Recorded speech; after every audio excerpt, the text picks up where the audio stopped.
जैसे आप म्यूट नहीं रहते हो, आप अनम्यूट ही रहते हो, आपको कोई भी डाउट आ रहा है, कोई भी डाउट मतलब आपको 2+2 इस लेवल की भी चीज आपको समझ में नहीं आ रही है या कोई प्रॉब्लम आ रही है आपको, तो आप बिना संकोच किए आप पूछोगे।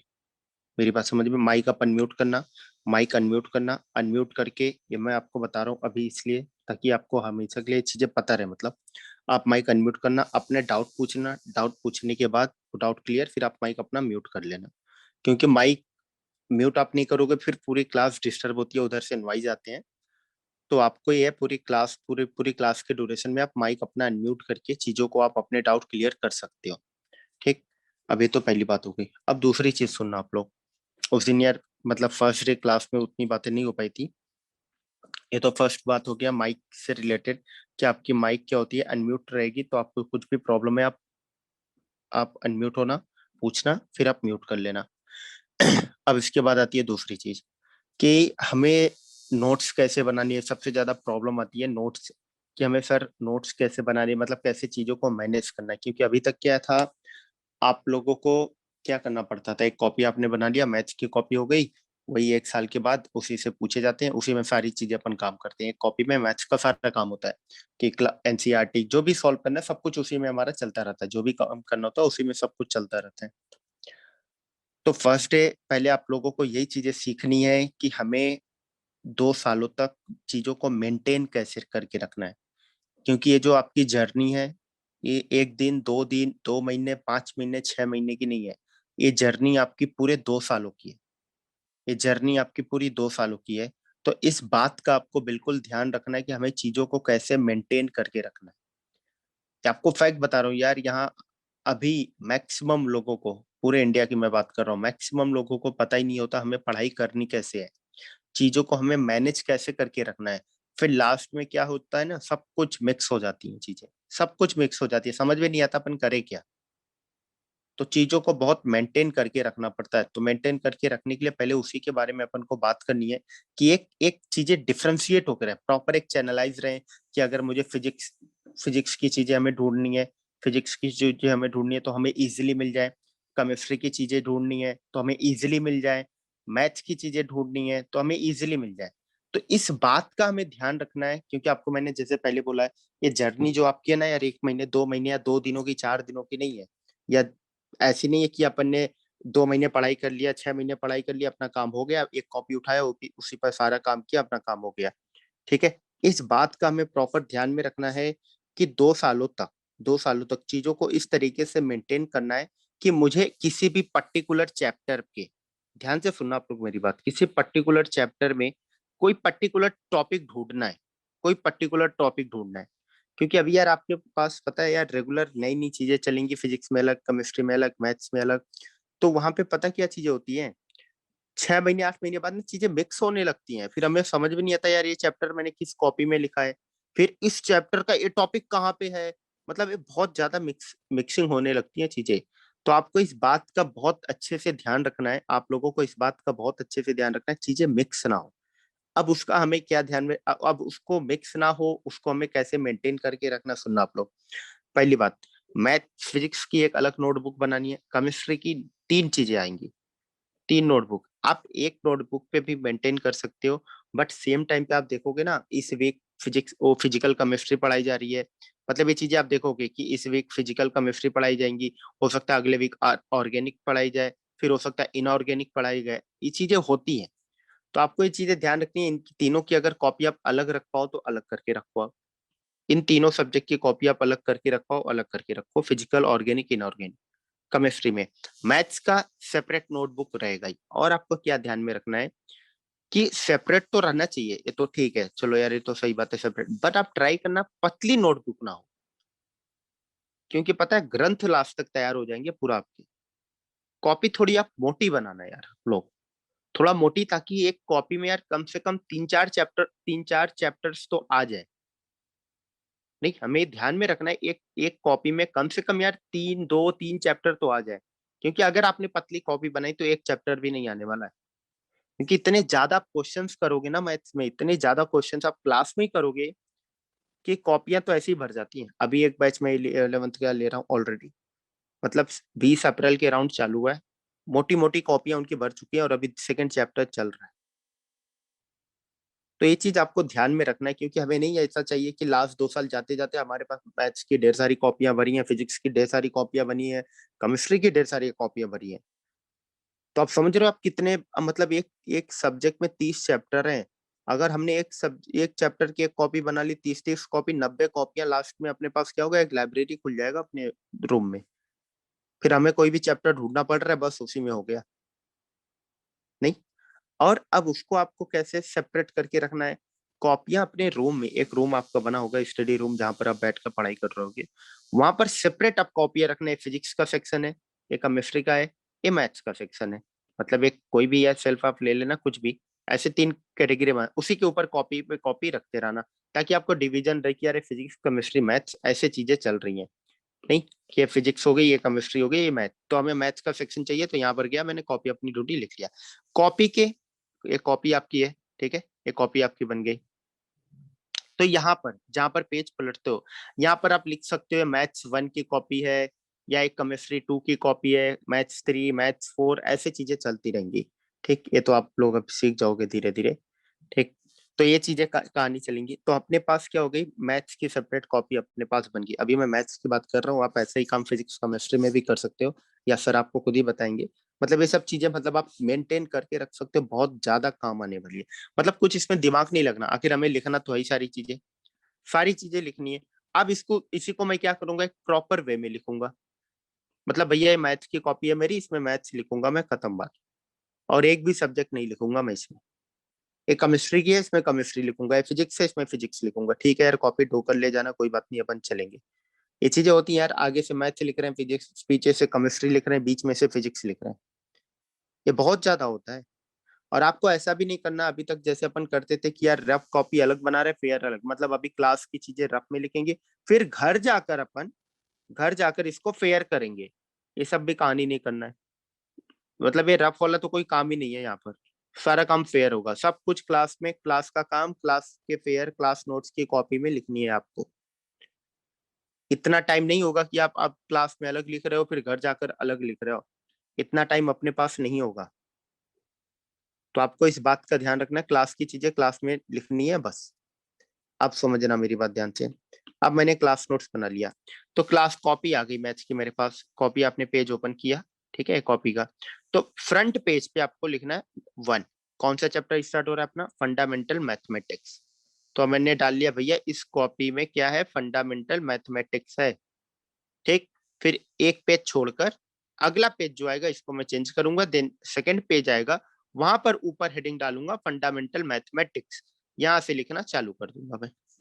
अब उससे क्या होगा पता है, आपने कॉपी कॉपी के इस साइड जहां से आप पेज पलटते हो, यहाँ पर लिखा है आपने मैथ्स 1, ठीक है, यहाँ पर आपने लिखा है मैथ्स 1, आपने लिखा है मैथ्स 1। तो अब क्या होगा ना, आपने लास्ट 2 सालों बाद आपको ढूंढना होगा यार फंडामेंटल कहाँ पे होगा। आपको पता है फंडामेंटल सबसे पहले पढ़ाया गया था, वो किस कॉपी में होगा, मैथ्स 1 में होगा।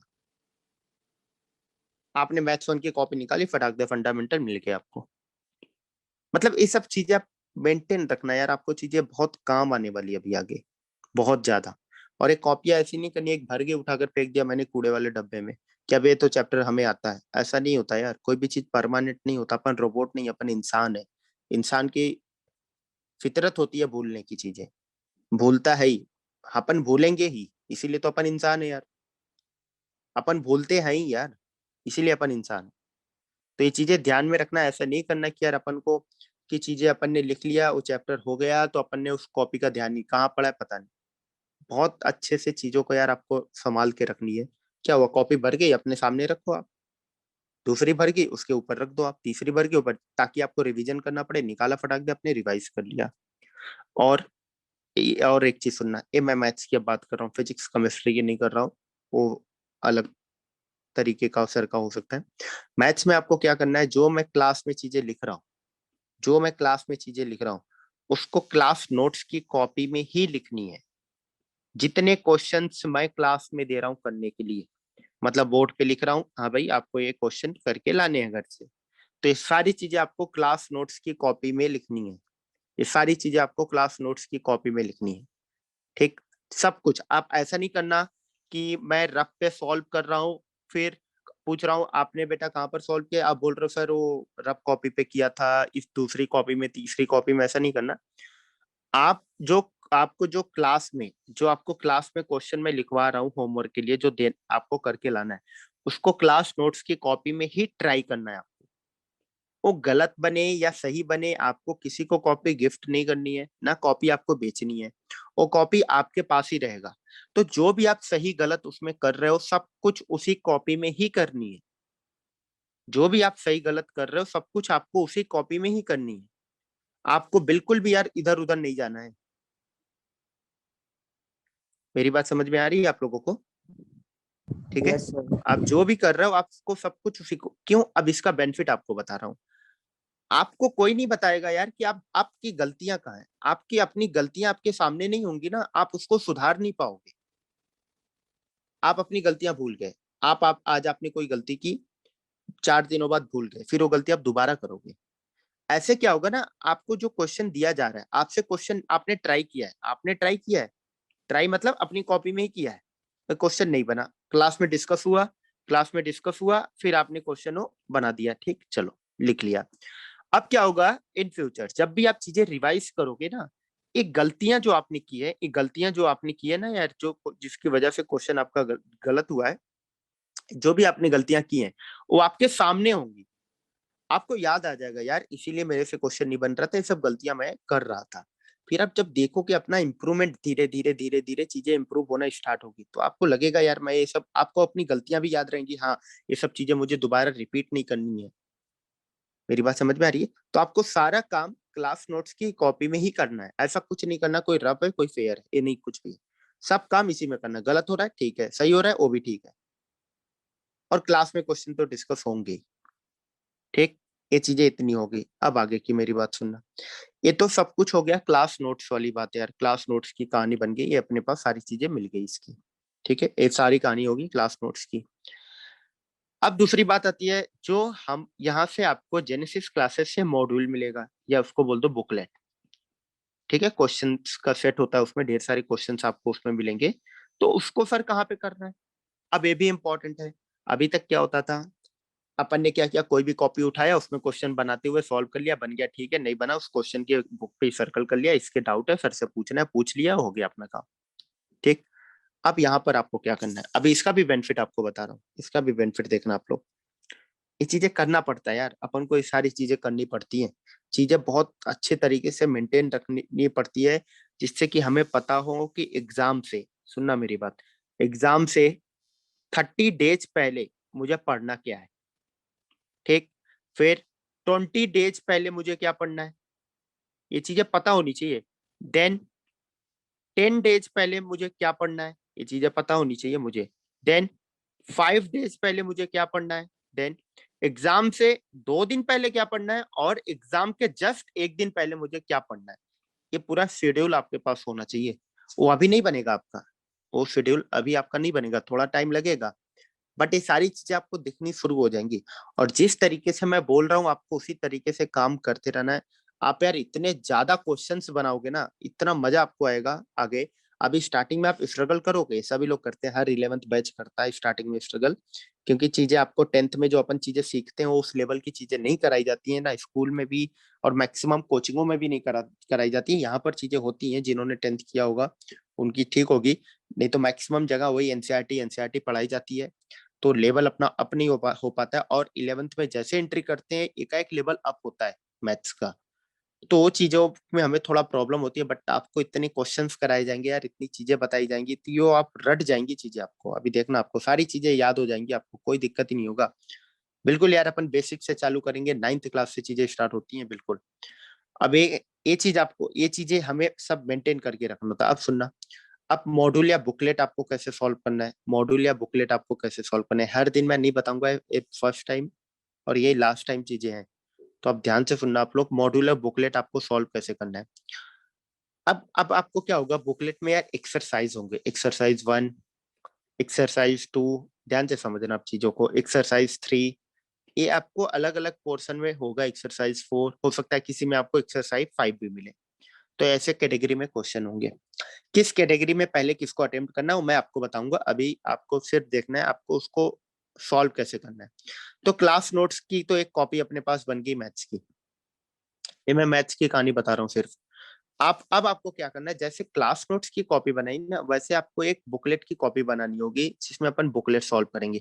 और वो कॉपी ऐसा नहीं है कि बहुत सुंदर हो, ऐसे वैसे जो 10 रुपए 20 रुपए 30 रुपए के रफ कॉपियां आती है ना, जो पेज थोड़े से खराब होते हैं, नहीं, आप उन्हीं कॉपी को यूज करना जो रफ कॉपी होती है, वो भी कॉपी ही होता है, उन्हीं को आपको यूज करना है। ऐसा नहीं उसके लिए अपन नए कॉपी एकदम बढ़िया से ले रहे हैं कि प्लेन पेज की कॉपी ले रहे हैं स्पाइरल वाली, नहीं ऐसा कुछ नहीं।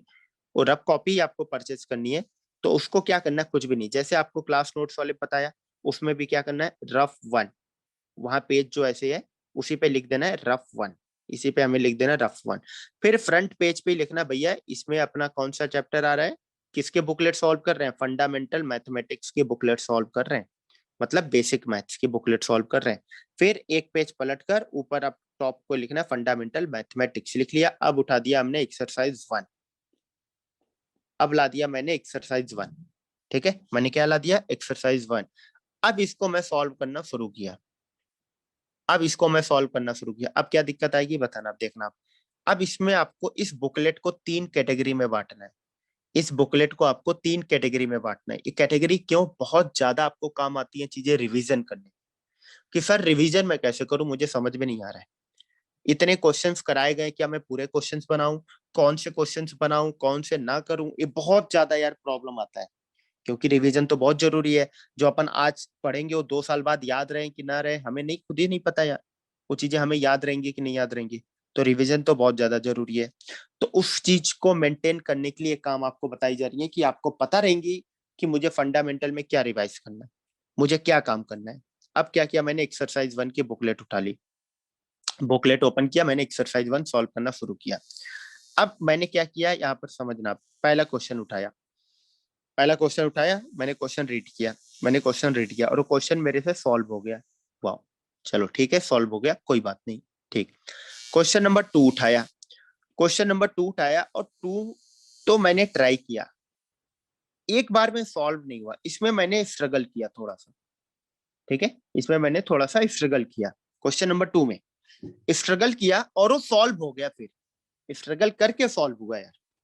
बात मेरी समझ में आ रही है, एक क्वेश्चन था जिसको उठाया आपने एक ही बार में सॉल्व हो गया, उसमें तो कोई दिक्कत ही नहीं है।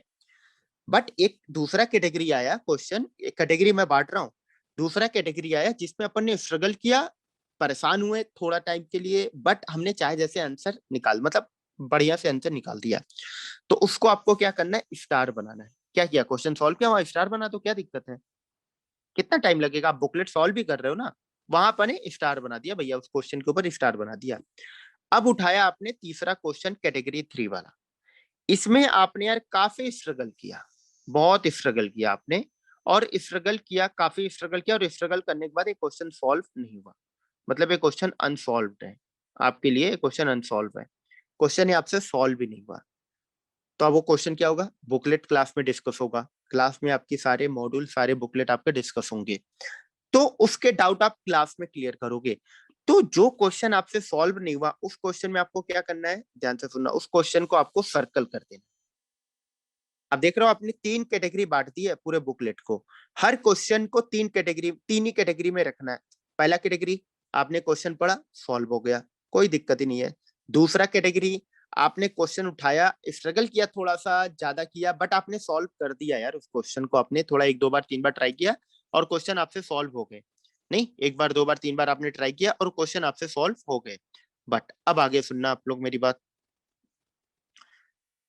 अब तीसरी कैटेगरी आती है जो आपसे नहीं बना, उसको आपको सर्कल करना है। अब बोलोगे सर इतना तामझाम करने का फायदा क्या है, अब मेरी बात सुनो, जब आप 2 महीने 4 महीने 5 महीने 6 महीने बाद फंडामेंटल भूलने लगोगे, फंडामेंटल आप भूलोगे नहीं क्योंकि एक ऐसा चैप्टर है जो हर जगह यूज आएगा, बट आपका मन कर रहा है कि अब मुझे यार कहीं और से क्वेश्चन उठाकर रिवाइज करना है, 1 मिनट बस आप लोग, 1 मिनट।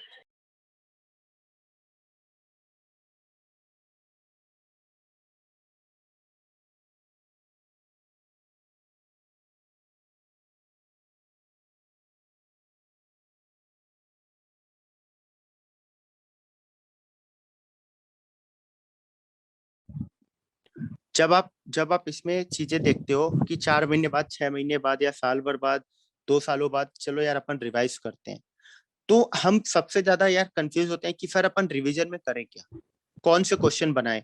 क्योंकि आप फंडामेंटल की आपको जो बुकलेट मिलेंगी, जो फंडामेंटल की बुकलेट मिलेंगी, उसमें आप देखोगे हर चैप्टर में अराउंड 150 से 250 क्वेश्चन होंगे, इतने क्वेश्चन होंगे।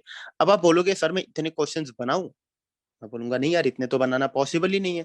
तो अपन क्या करेंगे समझना, अब मैंने क्या करूंगा, क्योंकि यार सबसे ज्यादा इंपॉर्टेंट होता है कि बुक 150 से 250 क्वेश्चन आपने बना लिया, उसमें हर वैरायटीज की थियरी कवर हो जाती है।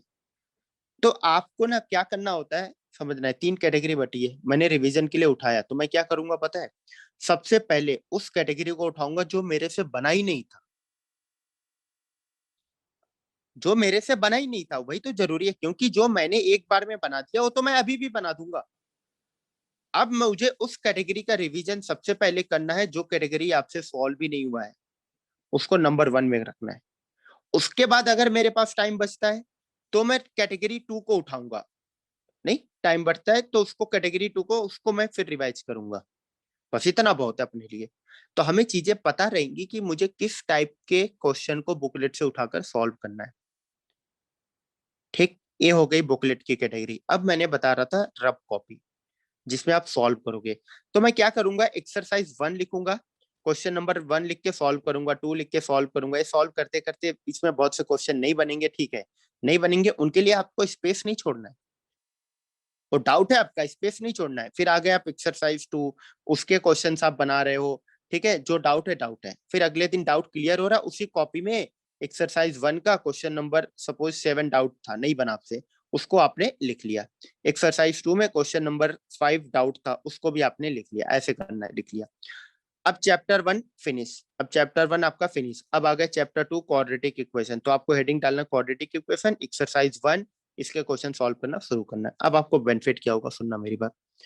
अब आप रिवाइज कर रहे हो, घर में बैठे हो, 11 बजे रात में बैठ के क्वेश्चंस बना रहे हो, आपने क्वेश्चन नंबर 3 उठाया, नहीं बना, तो आप क्या करोगे, उतनी रात में आप आओगे कोचिंग डाउट पूछने अपने, बताओ आप लोग, नहीं आ सकते। अब आप अगले दिन एक क्वेश्चन, 2 क्वेश्चन लेकर आप आओगे कोचिंग, आपका टाइम बहुत क्रूशियल होगा, लास्ट टाइम।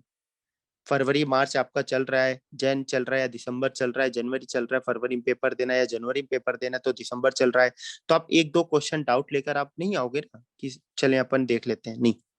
तो आप क्या होगा, आपके पास रफ कॉपी रहेगा, आपने उसको उठाया, भैया फंडामेंटल का है तो एक्सरसाइज 1 मतलब रफ 1 की कॉपी में होगा, मैंने उठाकर देख लिया, फटाक दिया मेरा क्वेश्चन कहाँ पे है, उसका सॉल्यूशन देख लिया, फटाक दिया मेरा doubt clear, hand to hand अपना डाउट क्लियर। उसके बाद भी स्ट्रगल कर रहे हो आप, तो एक साथ अपन डाउट इकट्ठा करके आ जाएंगे। मेरी बात समझ में आ रही है, इसका बेनिफिट है। क्योंकि आपको मैंने पहले बताया यार, चीजें ऑर्गेनाइज तरीके से आप काम करना, मतलब सब मिक्स मत कर देना, बहुत ऑर्गेनाइज तरीके से हमें चीजों को मेंटेन करना, बहुत आसान काम है। आपको ये लग रहा होगा क्योंकि ऐसी चीज आप फर्स्ट टाइम करने जा रहे हो, इसलिए आपको लग रहा होगा यार ये चीजें कैसे, मतलब इतना थोड़ा नहीं कॉम्प्लिकेटेड अपन करेंगे, अपन तो आराम से एक कॉपी में सब कुछ, नहीं, बहुत आसान काम है, कोई टफ काम नहीं है यार, कोई भी टफ काम नहीं है, बहुत आसान सा काम है। हाँ, और एक चीज और, आपको 2 कलर पेन यूज करना है। 2 कलर पेन मैं इसलिए बोल रहा हूँ, ऐसा नहीं अपन को पेंटिंग करनी है नोटबुक पे, नहीं, उसका बेनिफिट मैं बता रहा हूँ। और ऐसा भी नहीं है क्वेश्चन अपन अलग पेन से लिखेंगे आंसर अलग, नहीं, उसका बेनिफिट आपको बता रहा हूँ, आपने लिखी है चीजें, ठीक है, लगभग 100-200 पेज की एक चैप्टर होगा, 100 से 200 पेज में एक चैप्टर आपका आएगा। अब उसमें कई ऐसे पॉइंट होंगे, की पॉइंट या बहुत इंपॉर्टेंट पॉइंट्स होंगे, उसको आपको हाईलाइट करना, तो आपका जो दूसरा कलर का पेन है ना, वो काम आता है। ऐसे सर्कल करके स्टार बना दिया, ऐसे सर्कल करके स्टार बना दिया, तो हमें क्या होगा पता है, जब मैं रिवीजन करने जाऊंगा, नोट्स का पेज पलट रहा हूँ, तो जिसपे स्टार बनाया हूँ या जो मैं रेड कलर पेन से लिखा हूँ, वो मेरे लिए इंपॉर्टेंट चीज है, मतलब वो थियरी वाली चीज है, या उसमें मुझे प्रॉब्लम हुई थी, या उसका कॉन्सेप्ट हर जगह यूज होता है, तो उस पर आप ध्यान दोगे। नहीं तो सेम कलर की पेन लिखी हुई है, एक पेज पे आपको 10 से 12 लाइन आपने लिखी हुई है चीजें, 7-8 लाइन बहुत जोश के साथ पढ़ोगे, 4-5 लाइन आपकी ऐसे ही गायब हो जाएंगी। ऐसी चीजें होती हैं, इफेक्ट मैं आपको बता रहा हूँ। तो आप अब क्या करोगे, जो हाईलाइट चीजें की हुई है उस पर आप ध्यान दोगे, आप रुकोगे थोड़ा कि नहीं यार इसको मुझे थोड़ा ध्यान में रखना है, इस बात को, तो आप वहां वेट करोगे। मेरी बात समझ में आ रही है ना सभी लोगों को? Yes sir. ठीक है। तो इन सब चीजों का यार आप बहुत अच्छे से ध्यान रखना, बहुत अच्छे से। ठीक। और बाकी आपको जेई मेंस जेई एडवांस इन सब की कहानी आपको पता ही है कि अभी तक मैक्सिमम टाइम चीजें क्या, अभी कोविड की वजह से 4 अटेम्प्ट हो गए, बट जेई मेंस के, मैं आपको एक बार एग्जाम का पैटर्न आपको फटाफट बता देता हूँ। जेई मेंस के 2 अटेम्प्ट होते हैं। अभी इस साल 4 हुए हैं, वो भी कोविड की वजह से। हो सकता है अगली बार या 2023 में आपको एग्जाम देना, आप समझो जैसे अभी 2021 चल रहा है, आपको ऐसा नहीं यार 4 महीने 6 महीने अगले साल देना, 2023 में देना एग्जाम, चीजें सब कुछ नॉर्मल होंगी। तो आपके लिए नॉर्मली सब कुछ होगा, सिचुएशन सब कुछ। तो आपको जेई मेंस के 2 अटेम्प्ट देने हैं, एक आपका होता है जनवरी में, ठीक है, एक आपका जनवरी में होता है, एक अप्रैल में होता है। यही होता है। जनवरी में 1 to 10 के बीच में, ठीक है, और अप्रैल में भी 1 to 10 के बीच में होता है। अब इन दोनों में, अब आप बोलोगे सर दोनों रिजल्ट का एवरेज लिया जाता है या कुछ अलग अलग? नहीं, इन दोनों में आप जिसमें बेस्ट करोगे, जैसे एक में आपने स्कोर किया कुछ, आप मान लो आपने 360 या 300 में एक में आपने 100 स्कोर किया और एक में 145, तो पता है कौन सा स्कोर कंसीडर किया जाएगा? 145। इसको नहीं किया जाएगा, इसी को कंसीडर वो करेंगे। ठीक। अब क्या होता है, ये जेई मेंस के स्कोर कार्ड पर, जेई मेंस के स्कोर कार्ड पर एक कट ऑफ बनता है। समझ रहा मेरी बात? एक कट ऑफ बनता है। अब एक कट ऑफ होता है कि आप जेई एडवांस का एग्जाम देने के लिए एलिजिबल हो कि नहीं, बस। और ये कट ऑफ कुछ भी नहीं बताता, सिर्फ ये बताता है कि आप जेई जेई एडवांस का एग्जाम, ये बताता है सिर्फ आपको कि जेई एडवांस का एग्जाम देने के लिए आप एलिजिबल हो कि नहीं हो, बस। इससे ज्यादा एक कुछ भी नहीं बताता। एक कट ऑफ ये नहीं बताता कि आपको कॉलेज मिलेगा कि नहीं मिलेगा। जेई मेंस के थ्रू आपको एनआईटी, ट्रिपल आईटी, ये सब जैसे कॉलेज और कुछ और भी इंस्टीट्यूट है जो जेई मेंस के स्कोर कार्ड पर एडमिशन लेते हैं, वो चीजें आपको मिलती हैं। जेई एडवांस के बेस पे, जेई एडवांस के बेस पे आईआईटी, आईआईएससी, ठीक है, इसरो, ऐसे ही ढेर सारे इसके भी थोड़े कॉलेज हैं, आरजीआईपीटी, ऐसे कॉलेज हैं जो जेई एडवांस के स्कोर कार्ड पे एडमिशन लेते हैं, जो जेई एडवांस के स्कोर कार्ड पे एडमिशन लेते हैं। अब एक कहानी होगी। अब मैंने बताया आपको जेई मेंस का एक स्कोर कार्ड बनता है। एक जब स्कोर आ गया दोनों अटेम्प्ट का, जनवरी अप्रैल दोनों अटेम्प्ट का रिजल्ट आने के बाद, दोनों का रिजल्ट आउट होता है, दोनों में जो सबसे बेस्ट स्कोर है वही कंसीडर किया जाता है आपका, जो जो दोनों में सबसे बेस्ट होगा वही वो कंसीडर करेंगे। उसके बाद उसमें से एक कट ऑफ बनाया जाता है कि भाई आपके, जैसे मैं एग्जाम जब दिया था, मैं 2012 में ऐसी चीज नहीं थी। 2012 में एआई ट्रिपल ई चलता था, मैं 2012 में पहला एग्जाम दिया जेई मेंस, जो आज बोलते हैं जेई मेंस, वहां पहले एआई ट्रिपल ई नाम था, और आईआईटी जेई था, बस ये दो नाम था। ठीक है। जे आई ट्रिपल ई का एग्जाम अप्रैल में होता था, एक अटेम्प्ट, बस एक अटेम्प्ट है, उसी में आपका जो भी होना उसी में फाइनल है आपका। जेई एडवांस का अपना अलग एग्जाम होता है जो कि मई में होता था। यही था, एक कहानी थी।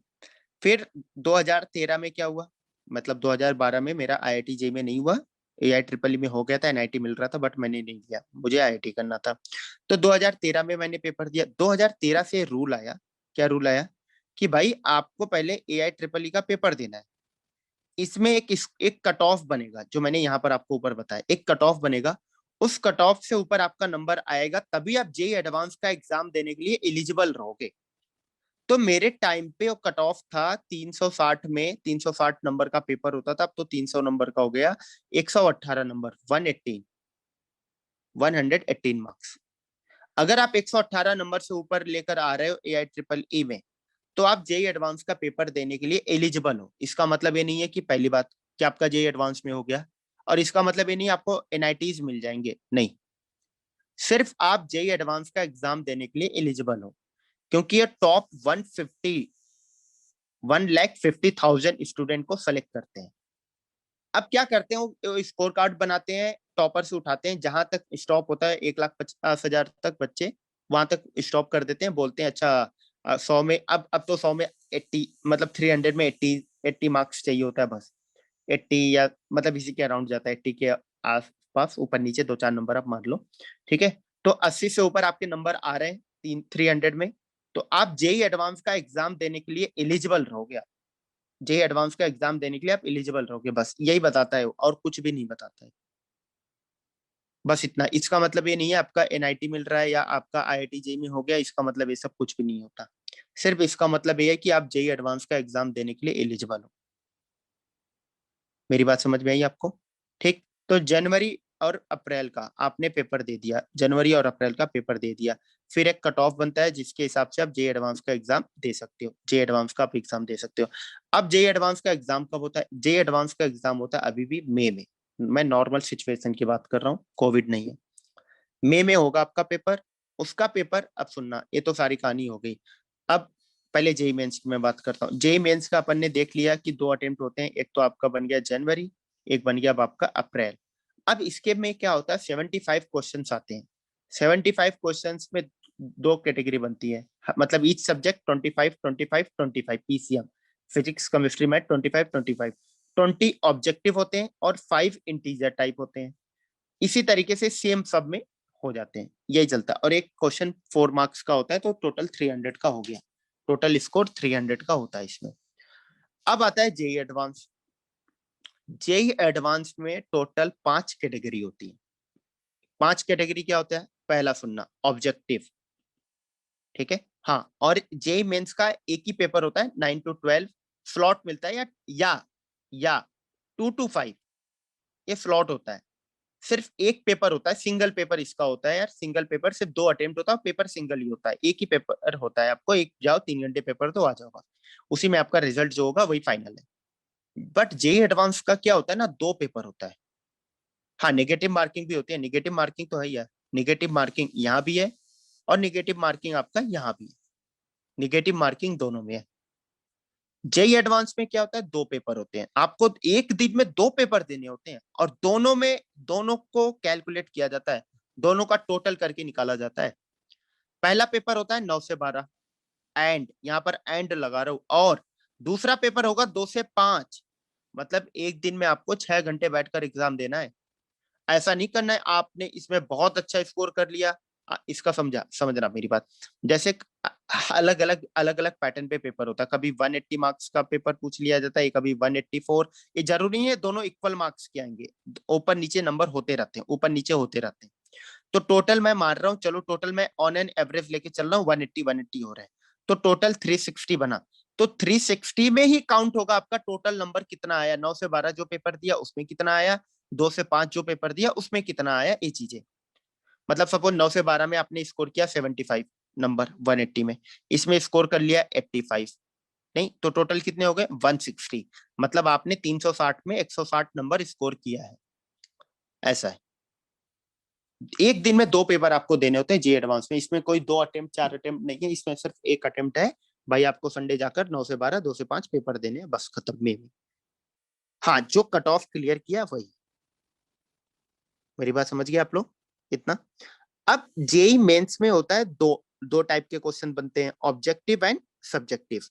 ठीक है, ऑब्जेक्टिव 20, सब्जेक्टिव 5। अब जेई एडवांस में मैं नंबर ऑफ क्वेश्चन नहीं बताऊंगा, सिर्फ कैटेगरी आपको बताऊंगा, क्योंकि वो वैरी करते हैं, हर साल वैरी करते रहते हैं। अब कैटेगरी देखना। पहला तो ऑब्जेक्टिव टाइप, 4 चॉइसेस होंगे जिसमें सिंगल करेक्ट होगा, कोई भी एक ऑप्शन सही हो सकता है। ठीक है, सिंगल करेक्ट। दूसरा, मल्टीपल चॉइस क्वेश्चन। अब ये मल्टीपल चॉइस क्या, मल्टीपल चॉइस तो फिर ऊपर वाला भी हुआ नहीं। अब इसमें क्या होता है ना, 4 ऑप्शन अपने पास गिवन है, A B C D.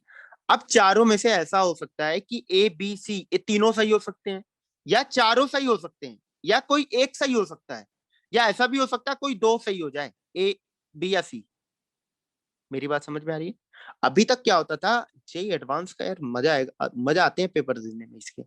Varieties आप देखना इसमें। पहले तो एक आपको दे दिया सिंगल करेक्ट, चलो भैया इसमें अपन तुक्का मार सकते हैं।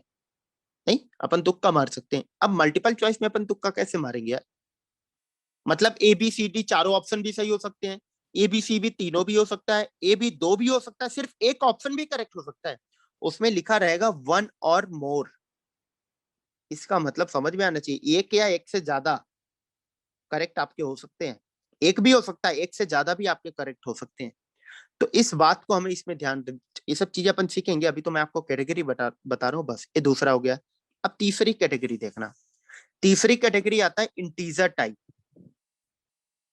इंटीजर टाइप मतलब उसका अब तो डेसिमल में भी आ गया, मेरे टाइम पे इंटीजर ही था, 0 to 9 के बीच में उसका आंसर आएगा।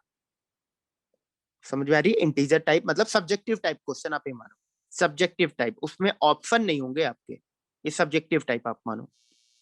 तो इस टाइप का मिलेगा आपको क्वेश्चन, वहां 4-5 क्वेश्चन ऐसे रहेंगे हर पेपर में। ये 3 टाइप हो, 3 कैटेगरी। चौथी कैटेगरी सुनना आप लोग, कॉम्प्रिहेंशन टाइप। जैसे आपने कॉम्प्रिहेंशन बनाते हो यार, इंग्लिश में देखते नहीं हो, एक पैसेज आ जाता है, उससे रिलेटेड 3-4 क्वेश्चन होते हैं। समझ में आ रही बात? वैसे मैथ्स में, फिजिक्स में और केमिस्ट्री में भी होगा कि एक पैसेज दे दिया जाएगा, उससे रिलेटेड आपको 3-4 क्वेश्चंस दे दिए जाएंगे। नहीं, उससे रिलेटेड आपको 3-4 क्वेश्चंस दे दिए जाएंगे, फिर बोला जाएगा आप सॉल्व करो, आप इनको बनाओ आप। ये चौथी कैटेगरी आ गई। ठीक। अब आती है पांचवी category, match the column, matrix type, मतलब मैच द कॉलम।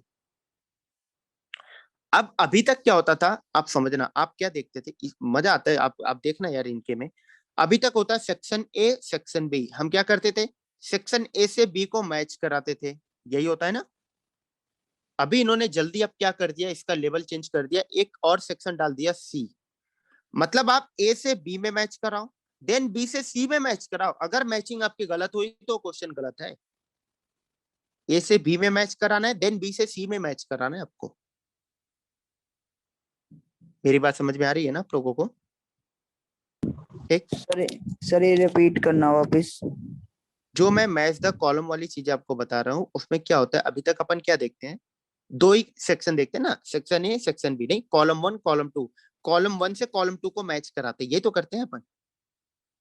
अब क्या किया इन्होंने, एक कॉलम और डाल दिया, कॉलम 3, कि यहाँ से भाई साहब आपको इनको मैच कराना है, फिर यहाँ से इसको मैच कराना है, तब आपका क्वेश्चन सही है, नहीं तो गलत है वो क्वेश्चन। तो ये जेई एडवांस वाले 5 पैटर्न के क्वेश्चन उसमें पूछे जाते हैं, 5 कैटेगरी में क्वेश्चन को डिवाइड करते हैं, और ये पांचों कैटेगरी आपको पेपर 1 में भी मिलेगा और पेपर 2 में भी। पेपर 2 का मतलब 2 से 5 वाले में। मेरी बात समझ गए? इतनी बातें समझ में आई आपको? ठीक। क्योंकि ये पेपर का यार मैं पैटर्न इसलिए आपको ये सारी चीजें फर्स्ट डे बता रहा हूँ, चीजें हमें पता रहे अपन जिस एग्जाम की तैयारी कर रहे हैं वो क्या है, कितना इंपॉर्टेंट है आपके लिए वो चीज। ठीक है, वो चीज आपके लिए कितना इंपॉर्टेंट है। तो ये कहानी पूरी हो गई, चीजें कंप्लीट। अब दूसरी चीज सुनना आप लोग मेरी बात। अब अपने में क्या होता है कि सर घर वालों ने भेज दिया इसलिए अपन उठ के आ गए जी एडवांस के एग्जाम की तैयारी करने, क्योंकि यहाँ पर अभी यही चलता है कि अपन तो तैयारी तो कर रहे हैं, लेकिन हमें चाहिए कि नहीं चाहिए यही नहीं पता, या उसकी तैयारी करते कैसे हैं वो भी नहीं पता। बस अपन किए जा रहे हैं, बस अपन किए जा रहे हैं, कैसे करते हैं पता ही नहीं है। तो अपन ने पहले देख लिया class notes, rough copy, paper का पैटर्न क्या क्या होता है, ये सारी बारे में बात कर ली। अब सुनना मेरी बात, जेई एडवांस का एग्जाम आपके लिए इंपॉर्टेंट क्यों है, कि सर इस इतना मेरे लिए इंपॉर्टेंट क्यों है, कि मेरे लिए इतना इंपॉर्टेंट क्यों है।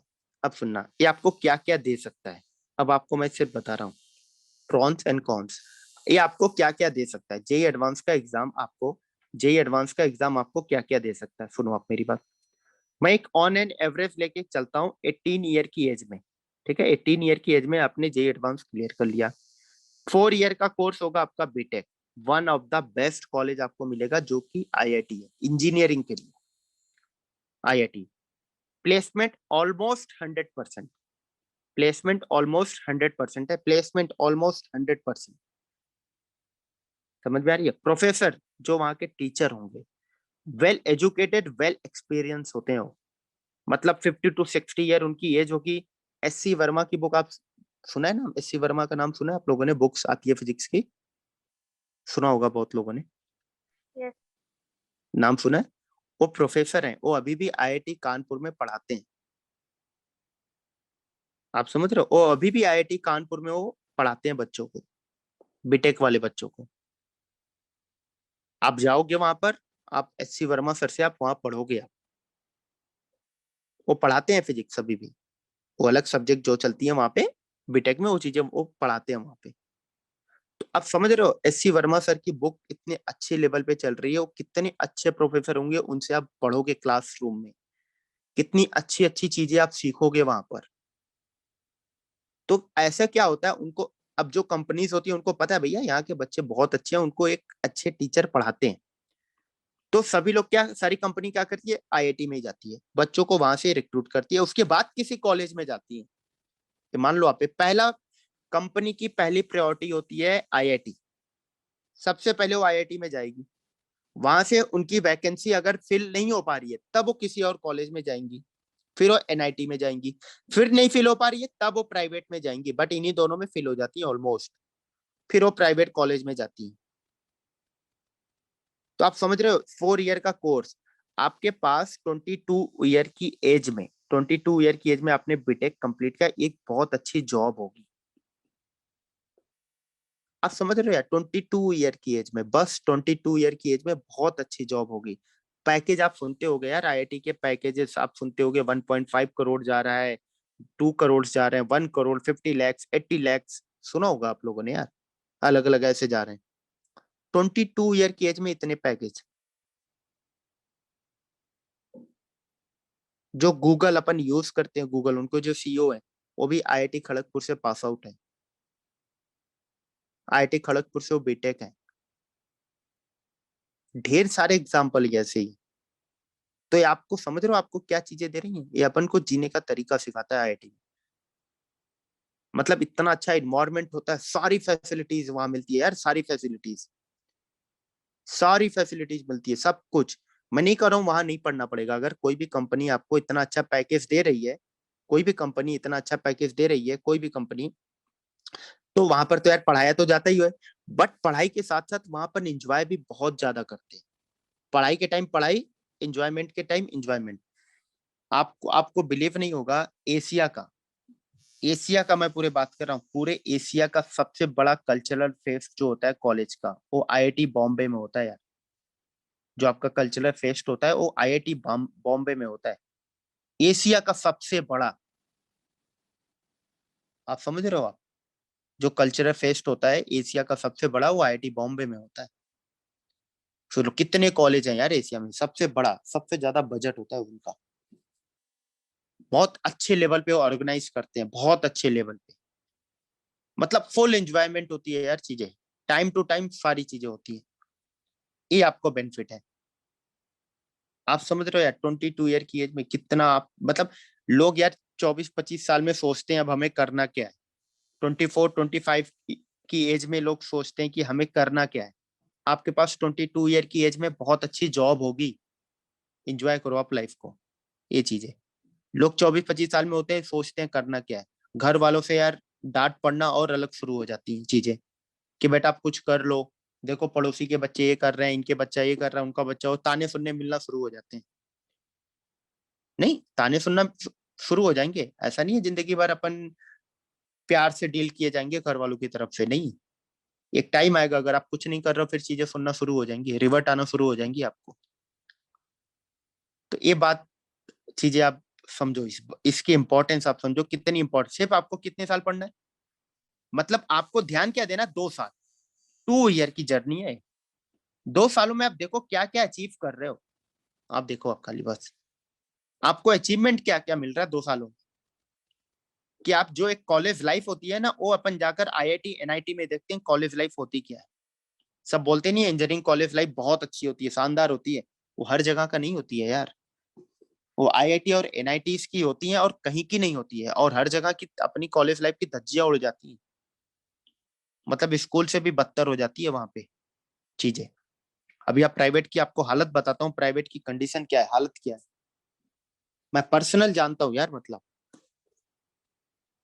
तो ये चीज आपको समझ में आ रही है, 2 सालों में आप समझ रहे हो, आप 2 साल आप मेहनत करके आप क्या चीज अचीव कर सकते हो, मतलब आप अपने पूरे लाइफ टाइम की हैप्पीनेस आप अचीव कर सकते हो, खुशी, जिसके पीछे लोग भागते हैं।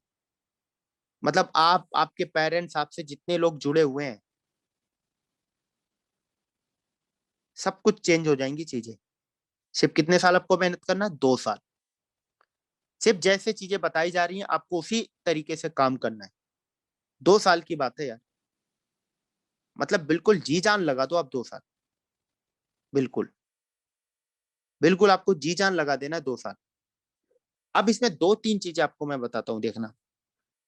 अब आप बोलोगे सर इसमें कंपटीशन बहुत ज्यादा है, मतलब 8 से 10 लाख बच्चे पेपर दे रहे हैं, इतने बच्चे अगर पेपर देना, और सीट्स कितने हैं, आईआईटी में मान लेते हैं अपन, आईआईटी में सीट है 8,000, एनआईटी में सीट्स हैं टोटल 18,000, मतलब ऐसे ही कुछ 18 to 20 है, थोड़ा बड़े भी हैं अभी, बहुत से ज्यादा बड़े, मतलब 26। तो टोटल प्राइवेट के अच्छे कॉलेजेस मिलाकर, सब कुछ मिलाकर 30 to 35 के सीट्स है।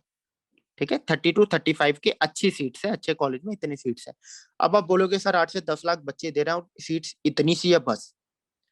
अब इतनी नहीं है, अब डिफरेंस देखना, आपको मैं बता रहा हूँ, आप डिफरेंस देखना। अब आप कहीं से ग्रेजुएशन कंप्लीट कर लिए, अब आ गए 23, 24, 25 ईयर की एज में आप आ गए, आपके पास क्या क्या ऑप्शन बचेगा? देखो मैं ऑप्शन आपको बता रहा हूँ, एमटेक, ठीक है, यूपीएससी जो सबका होता है 4-5 साल छुट्टी भाई, ठीक, कैट का एग्जाम, कैट का एग्जाम भी है, उसके बाद क्या बचा, एसएससी बचा, बैंकिंग बचा, ये सब बचा काम, ठीक है।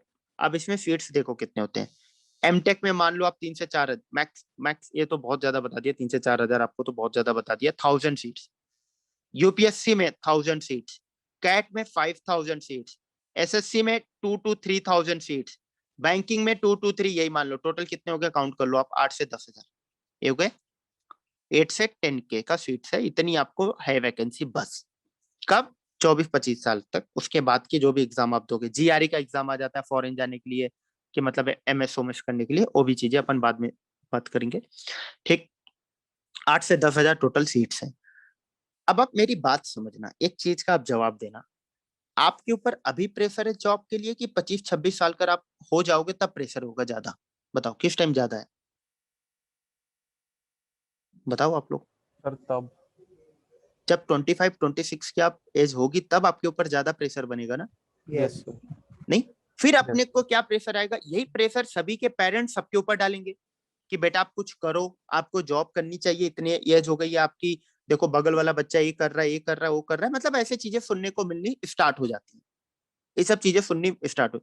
तो वहां पर पता क्या होता है, वहां पर सभी लोग पढ़ना शुरू कर देते हैं। वहां भी अराउंड जान लो आप 10 से 20 लाख बच्चे, पेपर टोटल मिला लो अकाउंट, इतने बच्चे होते हैं, 10 से 20 लाख।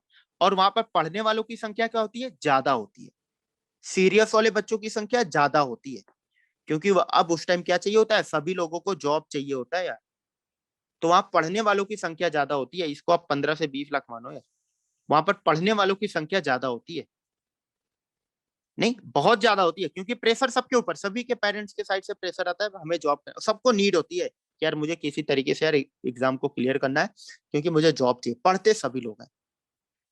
अब आप समझना, अब यहाँ से आप यहाँ हो, यहाँ से आप यहाँ हो, ठीक, आप भाग नहीं सकते, या आप इस कैटेगरी को फेस करो या इस कैटेगरी को फेस करो, आप किसी को तो फेस आपको करना ही पड़ेगा। अभी आपको डिसाइड करना आपको किस कैटेगरी को फेस करना, अभी आप फेस कर लो 2 साल, या इस कैटेगरी को फेस करने के लिए आप तैयार रहो। तो 2 कैटेगरी है आपके लाइफ में, इन दोनों में आपको फेस करना ही पड़ेगा, आज नहीं तो कल करना पड़ेगा, इससे आप भाग नहीं सकते कभी भी। आपकी भी एज आएगी 24-25, कुछ नहीं किया तो आप इसको फेस तो करना ही पड़ेगा। तो 15 से 20 लाख बच्चे, जॉब सबको चाहिए भाई, हमें जॉब सबको करना है। अब यहाँ पर देखो, यहाँ पर कितने बच्चे हैं? आधे बच्चे हैं, दिख रहे हैं आप लोगों को? आधे बच्चे। अब बताना यहाँ पर कितने लोग सीरियस होते हैं पढ़ाई को लेकर, आप खुद ही देख लो ना, आप अपने क्लासरूम में आप देखना, स्कूल के क्लासेस में 40 से 50 बच्चे होते हैं, कितने बच्चे सीरियस होते हैं? कोई होता है, दिखता है आपको कि जिनको आईआईटी एनआईटी में जाना है? 2-4 लोगों को या 1-2 लोगों को छोड़कर, नहीं तो वो भी नहीं दिखते। सिर्फ आप उसी में देख लो, रेशियो में 50 बच्चों में आपके स्कूल में कितने बच्चे ऐसे होते हैं जिनको आईआईटी में जाना होता है या एनआईटी में जाना होता है, या अपनी पढ़ाई को लेकर सीरियस होते हैं, आपको खुद डिफरेंस दिख जाएगा। अब अगर वो सीरियस भी नहीं है, क्या उनके ऊपर घर से प्रेशर होता है क्या? नहीं बेटा आपको करना है, आपको जॉब करना है, ये करना है, वो करना है, कोई प्रेशर नहीं होता है। सबको लगता है यार 11th-12th स्टूडेंट लाइफ है, अपन एंजॉय करते हैं, सबको यही लगता है। बट आप समझ रहे हो, मैक्सिमम आपको बता रहे हैं 10%, 10% लोग सीरियस होते हैं, मतलब 1 से 1.5 लाख इतने बच्चे सीरियस होते हैं जिनको आईआईटी एनआईटी चाहिए होता है। अब 1 से 1.5 लाख में आपको कितने सीट्स हैं? 30 से 35 हजार। यहाँ पर 15 से 20 लाखों में सभी लोग सीरियस है भाई साहब, सबको चाहिए जॉब। यहाँ से 1 से 1.5 लाख बच्चे सीरियस हैं जिनको आईआईटी एनआईटी चाहिए। सीट्स कितनी है? 30 से 35 हजार। यहाँ पर कितने लोग सीरियस है? 15 से 20 लाख बच्चे। सीट्स कितनी है? 8 से 10 हजार। कहाँ पे आसान है यार, कहाँ पर इजी है आपकी लाइफ बताओ। कहाँ से टफ दिख रहा है आपको आईआईटी जी? आप देखो ना कहाँ से टफ दिख रहा है। दिख रहा है डिफरेंस आप लोगों को? बताओ आप लोग, दिख रहा है कि नहीं? Yes sir. नहीं, या तो आप अभी मेहनत कर लो, ये आपके ऊपर डिपेंड करता है यार, ये आपके ऊपर। देखो आप ये लाइफ फेस करना ही पड़ेगा, या तो आप अभी मेहनत कर लो या आप यहाँ पर मेहनत करो, ये आपके ऊपर डिपेंड करेगा। अभी मेहनत करोगे, 2 साल आपने मेहनत किया, 4 साल कॉलेज लाइफ है, मजे भी करोगे, पढ़ाई भी ज्यादा करनी है, वहां पे क्लासेस भी बहुत होती हैं। आपको सुबह उठाएंगे पहले सेमेस्टर में, सुबह 6 बजे योगा कराएंगे। अगर योगा में आप अपसेंट बंक मार दिया, आपने योगा नहीं किया, आपको डिग्री नहीं मिलेगी, ऐसा भी होता है, उसका भी बैक लगता है। फिर अगले सेमेस्टर में फिर करोगे आप, ऐसा होता है। बैकलॉग उसके भी, मतलब वो मजा आता है यार चीजें, वहाँ की लाइफ स्टाइल इतनी अच्छी होती है, इन्वायरमेंट इतने अच्छे, लोग इतने अच्छे होते हैं। पूरे इंडिया से बच्चे आते हैं वहां पर, अलग अलग कल्चर के लोगों से आप मिलते हो, इन्वॉल्व होते हो, आपको पता चलती है अच्छा वहां पे ऐसा होता है, इस स्टेट में ऐसी चीजें होती हैं, वहां के स्टेट में ऐसी होती है। पूरे ऑल इंडिया से बच्चे आते हैं ना यार, अपन सीखते हैं यार वहां पे, बहुत सारी चीजें सीखते हैं। वो सब चीजें बेनिफिट मिलती है, प्रोफेसर इतने अच्छे अच्छे होते हैं, हमें उनका बेनिफिट मिलता है। सारी फैसिलिटीज वहां पे होती है, लेबोरेटरी इतने अच्छे अच्छे होते हैं, सारी सुविधाएं वहां पर होती हैं। तो अब बता ना यार, यहाँ पे जाना आसान है अपने लिए, सिर्फ मेहनत कितनी करनी है, 2 साल। जी जान लगा देना 2 साल हमें, जी जान, हमें 2 साल बिल्कुल एकदम पीछे लग जाना यार। आप डिफरेंस देखो, इस एज में भी आप जाओगे, ऐसा नहीं है, आपको भी जॉब चाहिए। यहाँ सभी लोग जितने लोग बैठे हैं सबको जॉब चाहिए यार, सबको चाहिए। कोई ऐसा नहीं है कि सर मुझे तो नहीं चाहिए, मैं तो ऐसे ही बस अपने टाइम पास के लिए पढ़ाई कर रहा हूँ बस। नीड सबको है, नीड सभी लोगों को है, क्योंकि सबका अपना अपना शौक होता है कि यार मुझे जॉब करना है, पैसे कमाने, पैसे कमाकर मुझे अपना शौक पूरा करना है। मम्मी पापा पेरेंट्स पढ़ा रहे हैं, यही बहुत बड़ा काम है मेरे लिए, बहुत अच्छा कर रहे हैं, इससे ज्यादा मैं उनसे उम्मीद नहीं कर सकता। बस इससे ज्यादा मुझे नहीं चाहिए। आपको तो सारी फैसिलिटीज मिल रही है यार, उसका फायदा उठाओ आप, उसके फायदा उठाओ आप। आपको ऐसा नहीं है बोला जा रहा है यार दिन रात, मतलब 4 साल 10 साल पढ़ना ही जिंदगी भर, नहीं। आप समझ रहे हो, 2 साल। जब कोई भी नहीं पढ़ रहा है, आप पढ़कर निकाल सकते हो एग्जाम को। कोई भी सीरियस नहीं है तो आप सीरियस होकर एग्जाम को क्लियर कर सकते हो। कितनी मेहनत है, कुछ नहीं यार। फिजिक्स केमिस्ट्री मैथ पढ़ते ही रहना, पढ़ते ही रहना बस। तो यार आपको फर्स्ट डे क्लास में आपको चीजें डिफरेंस ही मैं आपको बताता हूँ, चीजें लाइफ में क्या है, चीजें मैटर करती है क्या नहीं, क्या उतार चढ़ाव भी आएंगे। ऐसा आपको बीच बीच में फील होंगी, क्या मेरे से नहीं होगा। इनफैक्ट आपको बता रहा हूँ, जैसे अभी 11th जो मैं कुरुक्षेत्र का भी एक बैच लेता हूँ, जो मैं उनको ले रहा हूँ, उनकी हालत स्टार्टिंग में ऐसी थी, 15-20 दिन बाद, सर मैथ्स में बहुत गड़बड़ चल रहा है, क्वेश्चन नहीं बन रहा, ये नहीं बन रहा, वो नहीं बन रहा। अभी हालत ऐसी है, सर मजा आ रहा है। मतलब जेई एडवांस से ऊपर लेवल के क्वेश्चन बना रहे हैं कि सर नहीं, अब तो क्वेश्चन बन रहे हैं मेरे से, अब मजा आ रहा है, अब बुकलेट बनाने में मजे आ रहे हैं। तो बीच बीच में फेसेस अभी उनको मजे आ रहे हैं, अभी 2 महीने बाद फिर होगा, सर क्वेश्चन नहीं बन रहा, मुझे नहीं लगता मेरा आईआईटी में होगा कि नहीं होगा। लाइफ का मतलब यही होता है, फ्लैक्चुएशन, सुख दुख, जैसे एक साइकिल होता है ना, आज दुख है तो कल सुख ही आएगा, आज अपन खुश हैं तो कल दुख आएगा, तो ये साइकिल चलता रहता है, फ्लैक्चुएशन लगा रहता है। आज अपन बहुत खुश हैं, मतलब क्वेश्चंस बन रहे हैं, कल ऐसा आएगा कि क्वेश्चंस आपसे नहीं बनेंगे, कल ऐसा होगा क्वेश्चंस नहीं बनेंगे, अपन फ्रस्ट्रेट होंगे। बट उस सिचुएशन से ही हमें फाइट करना है, उन्हीं से हमें हमेशा लड़ते रहना है। हमें हाथ खड़े नहीं करने, हमें हार नहीं मानना है, हमें लगे रहना है। हार मान गए फिर तो आप कभी फाइट कर ही नहीं पाओगे किसी भी सिचुएशन से। ऐसा क्यों होता है, आप लोगों ने भी सुना होगा, ऐसा क्यों होता है, आप लोगों ने सुना होगा कि आईआईटी के बच्चे यूपीएससी का एग्जाम, देखना आप लोग सुनना मेरी बात, यूपीएससी का एग्जाम का, एमटेक का एग्जाम, या एमबीए आईआईएम, सुना होगा आप लोगों ने, नहीं? आईआईटी के बच्चे ज्यादा क्लियर करते हैं, सुना है आप लोगों ने ये चीजें? नहीं, आईआईटी के बच्चे ज्यादा क्लियर करते हैं, किसी ने तो सुना ही होगा, मतलब ये यार कि आईआईटी के बच्चे ज्यादा क्लियर करते हैं। ऐसा क्यों होता है यार, वो ज्यादा टैलेंटेड होते हैं क्या?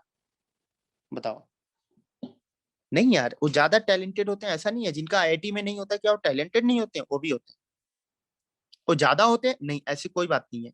सिर्फ उनको पता होता है कि अगर मैं किसी भी कंपटीशन एग्जाम की तैयारी कर रहा हूँ तो मुझे उस एग्जाम की तैयारी करनी कैसे है।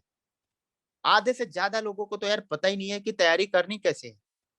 उनको पता होता है कि मुझे तैयारी करनी कैसे, किस चीज को कितना इंपॉर्टेंस देना है, कितना पढ़ाई करना है, कितनी लिमिट रखनी है हर चीज की, कहाँ अपना टाइम वेस्ट नहीं करना है, टाइम बचाना है।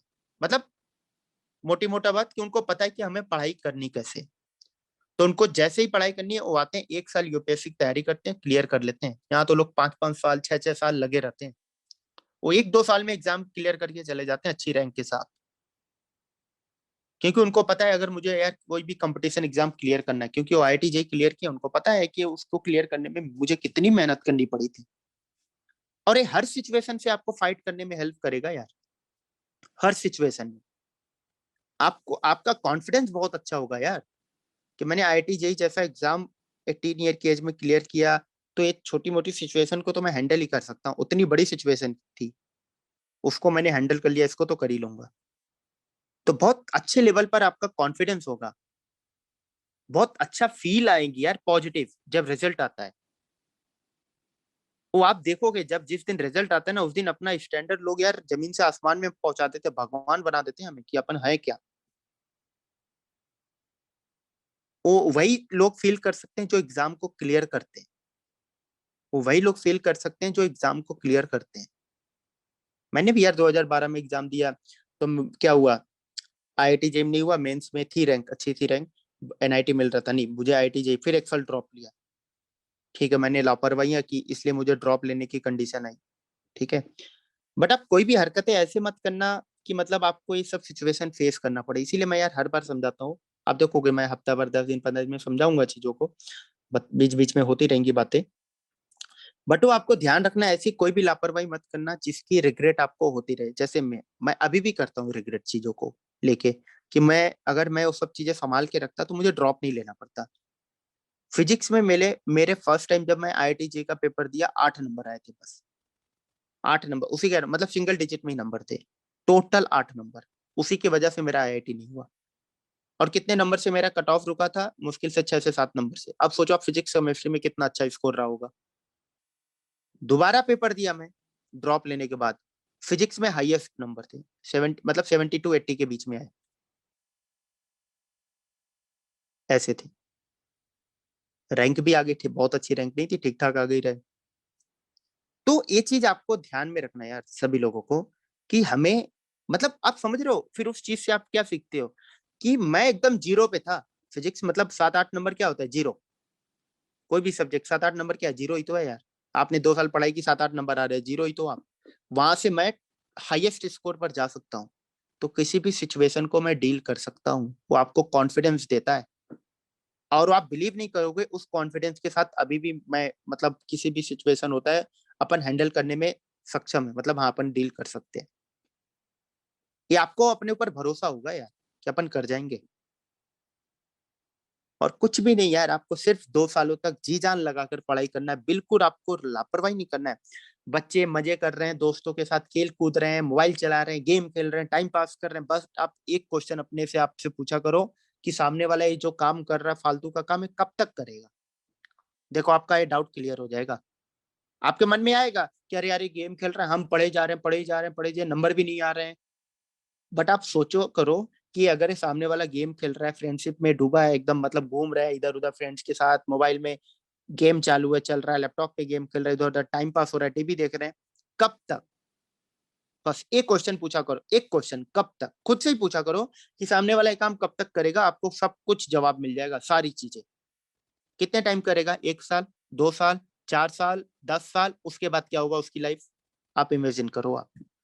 आपको डर लगेगा कि यार अच्छी बात है मैं ये काम नहीं कर रहा हूँ, नहीं तो मेरी 10 साल बाद लाइफ क्या होती, मैं कहां पर होता यार, मैं तो किसी लायक ही नहीं होता। आपको डिफरेंस दिखेगा तुरंत। तो ये ध्यान, आपको काम ऐसा करना है कभी आपके ऊपर कोई उंगली ना उठाए, कभी नहीं, कुछ नहीं, सब काम करो, सारी काम करो, लाइफ है फुल एंजॉय करो, बट टाइम से। आप 18 ईयर में कॉलेज में आप पहुंच गए, आईआईटी में, खुद ही आप फुल एंजॉय करोगे यार, सारी सुविधाएं मिलती है, सब कुछ आपको मिलेगी, सारी चीजें। वो चीजें हो गई। 22 ईयर की एज में आपको जॉब मिलेगी, जो करना है आप वो करो यार, जो करना है वो करो आप। अब मेरी बात लास्ट टाइम सुनना आप लोग, लास्ट चीज, ये कितना इंपॉर्टेंट है, होता क्या है पता है। मैं बोला ये आपका फर्स्ट डे है, आज फर्स्ट डे है, 2 सालों बाद ये आपका 2 सालों बाद लास्ट डे है, मतलब एग्जाम डेट, या एग्जाम डेट मान लो या रिजल्ट की डेट मान लो आप, ये आपका रिजल्ट डेट है। ठीक है, इसके बीच में पता क्या होता है, ये 2 सालों की जर्नी है, पूरी 2 ईयर की जर्नी है। इसमें पता है लोग भागते हैं, भीड़ है पूरी, यहाँ पर पूरी भीड़ भरी है। जैसे अभी यहाँ पे 12-13 लोग, आप 10-12 लोग हो, हर क्लास में ऐसे 20-40-50 लोग होते हैं। पूरे ऑल इंडिया में पता नहीं कितने आईआईटी के बैचेस से चल रहे हैं, तो 8 से 10 लाखों की बच्चों की भीड़ है, 8 से 10 लाख बच्चों की भीड़ है पूरी। अब सुनना, ये रेस हो रही है यहाँ पे, पता है आपके, रेस चल रही है। अभी एक कॉमन रेस जो होता है, मैराथन वाली जो रेस होती है, उसमें लोगों को दिखता है, लोगों को दिखता है, ऐसे पाथ बना दिया जाता है, यहाँ पर लोग भाग रहे हैं, नहीं लोग भागते हैं, तो यहाँ पर लोगों को दिखता है यार कौन कितना तेज भाग रहा है। मेरी बात एक लाइन ध्यान से सुनना, कौन कितना तेज भाग रहा है, यहाँ पर सभी लोगों को दिखाई देती हैं चीजें, कौन कितना तेज भाग रहा है। तो अपन देखते हैं, अपन पीछे हो रहे हैं तो अपनी स्पीड अपन बढ़ा लेते हैं, और तेज अपन भागने की कोशिश करते हैं, नहीं अपन अपनी स्पीड बढ़ा लेते हैं ताकि उनको पीछे छोड़ दें। बट यहाँ पर क्या दिक्कत है पता है, यहाँ पर भी रेस है, रेस है, और यहाँ पर पता नहीं चल रहा है सामने वाला कितना तेज भाग रहा है। अगर मैं पूछूं यार, यहीं पर पूछूं अगर आपसे कि भाई आप बताओ कि ये बगल वाला बच्चा आपके साथ जो पढ़ रहे हैं यहाँ पर क्लास में, तो ये कितना देर तक पढ़ाई कर रहे हैं, आपको पता होगा? बताओ आप, आपको पता होगा कि बगल वाले घर में जो एक बच्चा आईआईटी जेई की तैयारी कर रहा है, कितनी देर पढ़ाई कर रहा है, आपको पता होगा इसके बारे में? No sir. नहीं। तो एक ऐसी रेस है ना, पता है, ऐसी रेस है, सबके बीच में, हर स्टूडेंट के बीच में एक बाउंड्री बनी हुई है, हर स्टूडेंट के बीच में बाउंड्री बनी हुई है, बाउंड्री बनी है, और इसी में वो बच्चा भाग रहा है, 8 से 10 लाख बच्चे भाग रहे हैं। वो बाउंड्री कौन सी है? आपके घर की दीवार, और वो कवर की हुई है, आपके रास्ते को कवर की हुई है, पता नहीं चल रहा है बगल वाला कितना तेज भाग रहा है। तो हमें पता क्या लगता है कि अपन सबसे तेज भाग रहे हैं, हम 4-5 घंटे 5 घंटे पढ़ लिए, हमें क्या लगता है अपन सबसे तेज भाग रहे हैं, क्योंकि हमें बगल वाले ट्रैक पे थोड़ा नहीं हो, बगल वाला बंदा ट्रैक पे कितना तेज भाग रहा है। जब सभी लोग यहीं पर आकर रुकते हैं, जब रिजल्ट आता है, रिजल्ट हम अपन भागते हुए आते हैं, भागते हुए आते हैं, जैसे ही रिजल्ट आता है, मतलब उस दिन अपन जब ऐसे निकलते हैं, देखते हैं, अरे यार हमें लगता था अपन सबसे तेज भाग रहे हैं, लेकिन अपन तो यार बहुत पीछे थे, हमसे तो आगे पता नहीं कितने लोग हैं यार। हमें क्या लगता था, अपन सबसे तेज भाग रहे हैं, नहीं हमें यही लगता है कि यार ठीक है अपन भाग लिए, 2 महीने अपन ने पढ़ाई कर लिया, चलो थोड़ा आराम करते हैं, रेस्ट करते हैं, फैल गए आराम से, 2-3 दिन मजे कर रहे हैं, या 4-5 घंटे पढ़ लिए, चलो अपन मजे करते हैं, थोड़ा 1-2 घंटे मूवी देखते हैं, गेम खेलते हैं, थोड़ा टाइम पास करते हैं दोस्तों के साथ, ये सब करते हुए जा रहे हैं। फिर भी यार अपन पढ़ तो रहे हैं, अपन तो सबसे तेज भाग रहे हैं, ब्रेक भी जरूरी है, ऐसा सुनने में आता है। बट अपन यहाँ पर पहुंचते हैं, देखते हैं बहुत ढेर सारे लोग पहुंच गए हैं, तो इसका ड्रॉबैक यही है, हमें पता ही नहीं चलता है कि बगल वाला कितना तेज भाग रहा है, हमें पता ही नहीं चलता यार बगल वाला कितना तेज भाग रहा है। तो हमें इसके लिए क्या करना चाहिए, हमें अपने जी जान लगाकर पूरी कोशिश के साथ सबसे तेज भागना है। मतलब हमें रेस्ट नहीं करना है, हमें नाश्ता पानी के लिए नहीं रुकना है बीच में कि अपन दौड़कर थक गए अब रुकना नहीं, हमें मोबाइल नहीं चलाना, हमें गेम नहीं खेलना, हमें मूवीज नहीं देखनी, हमें फ्रेंड्स के साथ नहीं घूमना है। मुझे बस बैग अपना बांध लिया, अब मुझे सबसे तेज भागना है बस।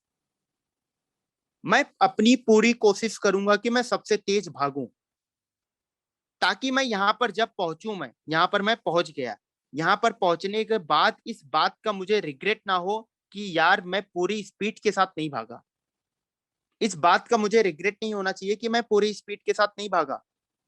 मुझे खुशी मिलनी चाहिए, ठीक है मैं बहुत पीछे हूँ, पहुंचने के बाद पता चला मैं बहुत पीछे हूँ, फिर भी मुझे खुशी मिलनी चाहिए। क्या खुशी? कि मैंने सबसे तेज भागा, नहीं पहुंच पाया कोई बात नहीं, जो मेरे से आगे वो डिजर्व करते हैं, ठीक है, लेकिन मैं सबसे तेज भागा।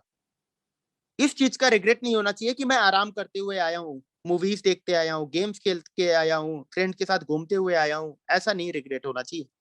तो हमें काम क्या करना है, मुझे सबसे तेज भागना है, ये नहीं सोचना है कि बगल वाले घर में कौन कितना तेज भाग रहा है, कितनी तेज पढ़ाई कर रहा है, बगल वाले ट्रैक पे कौन कितना तेज भाग रहा है, कितना आराम कर, नहीं, हमें अपना 100% देना है बस।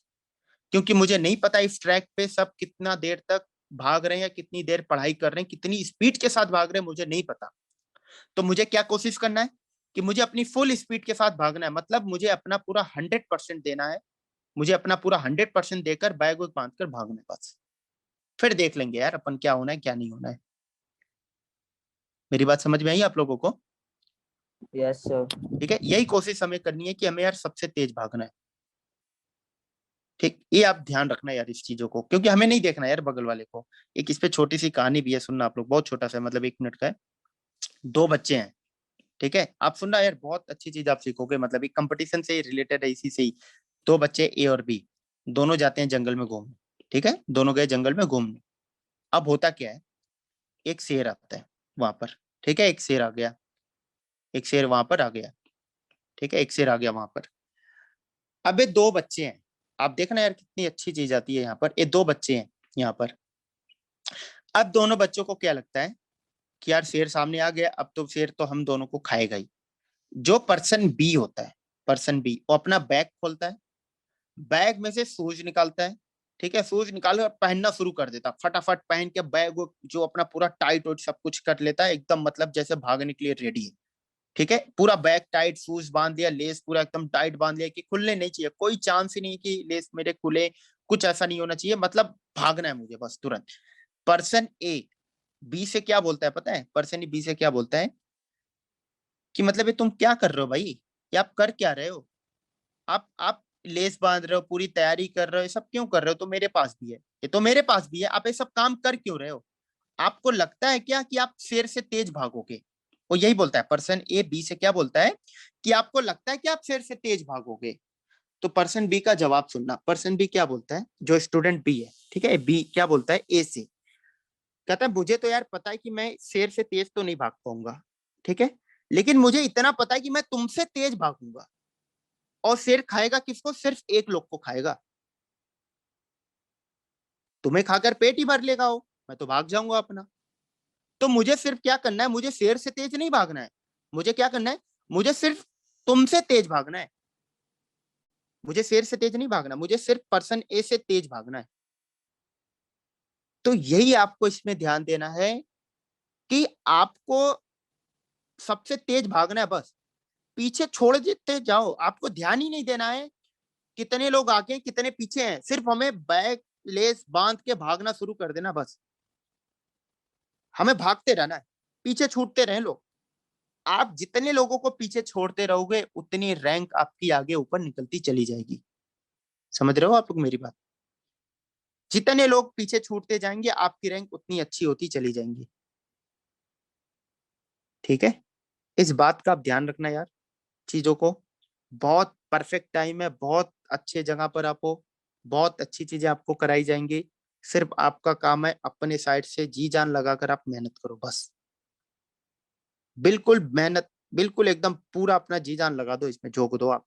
देखो आपको कैसे चीजें नहीं मिलेंगी यार, लोग पता नहीं कहाँ कहाँ चले जा रहे हैं, दूसरे प्लेनेट पे जा रहे हैं लोग, पता नहीं कहाँ कहाँ जा रहे हैं लोग। हमें तो एक एग्जाम ही तो क्लियर करना है, क्यों नहीं हो सकता हमसे एक एग्जाम क्लियर, 3 ही सब्जेक्ट तो दिया जा रहा है, फिजिक्स केमिस्ट्री मैथ, पढ़ो, लिमिटेड चीजें हैं, उन्हीं को पढ़ो। लोग पता नहीं क्या क्या नहीं कर रहे हैं, आप देखो तो हमें ये तो 3 सब्जेक्ट पढ़ना है, तो अपन ये 3 सब्जेक्ट नहीं पढ़ सकते, IIT जी तो ही क्लियर करना, अपन वो नहीं क्लियर कर सकते। मेरी बात समझ रहे हो आप लोग, ठीक है। तो इन सब बातों का यार आप ध्यान रखना, कल से अपन प्रॉपर क्लास आपके स्टार्ट होंगे, चैप्टर्स, सारी चीज अपन बात करेंगे उसी में, थियरी के बारे में सब कुछ कल से अब आपकी चीजें चालू होंगी। तो आपको ये काम, जो क्लास नोट्स रफ कॉपी सब कुछ चीजें बताई गई, सब कुछ याद रखना यार।